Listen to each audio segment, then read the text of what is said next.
Okay, get excited. We're on to our fifth and final thigh exercise. We've done dumbbell squats, we've done leg extensions, we've done leg curls, we've done the hip adduction, the inner thighs. This one surpasses all of them. It's a finishing move. It's called a frog squat, but it really puts basically the best of both worlds together. It does a leg extension and a squat at one time with no equipment, no machine. This is great to do if you're on the road, if you're in a hotel. It's kind of an isolation compound movement. It's almost like a squat, but you're using only the knee joint instead of the knee and the hip joint. It's very difficult. There's actually 3 different positions I can put you in to make it a little bit easier. It's very safe on the knee, believe it or not. It kind of looks awkward, but it's safe on the knee joint. If you do have any knee pain or have any knee problems, you may want to avoid this one, but you can also do this isometrically. You can kind of lock yourself into different positions and not go through any kind of movement. You can stay in fixed positions without injuring the knee. And even the isometric contraction, just holding it statically, is still a big demand on the quadricep muscles. So anyway, let's go on to the first position, the easiest one. I'll meet you when I get there. Going down. Okay, I'm here, I made it. Not for long though. I'm in the frog squat position. My forearms are resting on my thighs, taking off part of my upper body weight, and my weight is through my heels. One thing before you go any further, don't try this until you watch the entire clip. Learn all the ins and outs of this exercise. Make sure you know how to get out of it, especially before doing this. You definitely don't want to twist or tweak your knee at all. So forearms on my thighs, my hands in the praying position because I'm going to need it, and you're going to lift your hips up and lower your hips back down. This is actually quite safe on the knee if you do it slowly and correctly. And you're going to get down this low position, maybe looking in a mirror in front of you. You're trying to keep your head like it's in a vise. So my eyes, if I were in front of a mirror, should be lined up on my eyes the entire movement. And this is an easy way to do this. I'm supporting a lot of my body weight. To make it a little bit harder, I can take my hands off my thighs, place them on the ground in front of me, and continue the movement.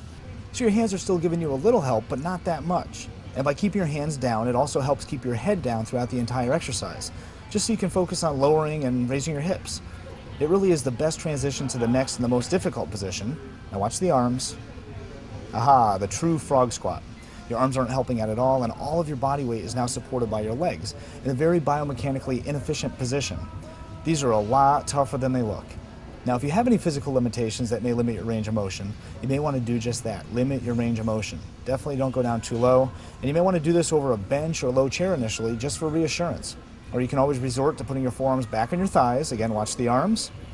Now this modified version of a frog squat is definitely a lot easier, and it's also the best way to exit the exercise.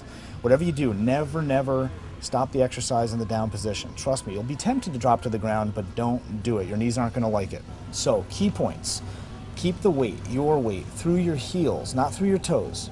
Also, use your head as the axis of rotation, keeping it in one position as best you can. You don't want to lift up your whole body up and down like you would with a regular squat. And also keep your range of motion limited. You don't want to overcompress your knee. Definitely don't bounce at the bottom. But also you don't want to go up too high at the top of the range of motion. I like to limit it to where my back is about parallel with the ground. And also if you do have any kind of knee issues, you could just hold it in one isometric position with no motion whatsoever. So, from the top, put your feet a little more than shoulder width apart, and your toes should be pointed out slightly. Actually, the direction of your knees where they bend should line up with the direction of your toes where they point. You should be able to draw a straight line between your hip, your knee, and your toe. They should all face the same direction. Keep your weight through your heels, lower your hips down to a safe position, and then lift your hips up until your back is parallel or just slightly above parallel with the ground. Remember to keep your head down as much as possible throughout the entire movement. And that's it. Just keep going until you can't do anymore. And stop. Now don't think I've been doing these the whole time. This is a tough exercise. Now when you get out of this, don't drop down to the ground, don't twist and tweak your knee. You want to put your forearms back on your thighs, maybe put your hands on your knees, support your body weight a little bit, but whatever you do, don't stand up straight yet. Keep your head down a little bit lower. You may actually want to kneel down or sit in a chair or something next to you. Take a breather. You know, what happens when you're doing any kind of lower body movement or any kind of exercise in general, you're dilating blood vessels in that area. But when you dilate blood vessels in the lower body, like doing a big muscle exercise like frog squats, as soon as you stop, the blood wants to rush into that area to help clear out some of the waste products you've created. Now, if you stand up straight, the blood sinks because of gravity. It goes down to those open blood vessels, and you get dizzy. You get something called orthostatic hypotension.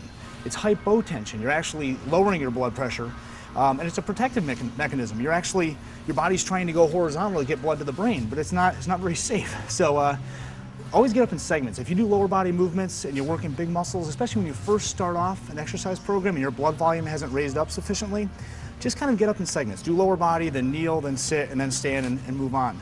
Don't just stand up, lock out your legs, and let everything sink. It's not the safest way to go.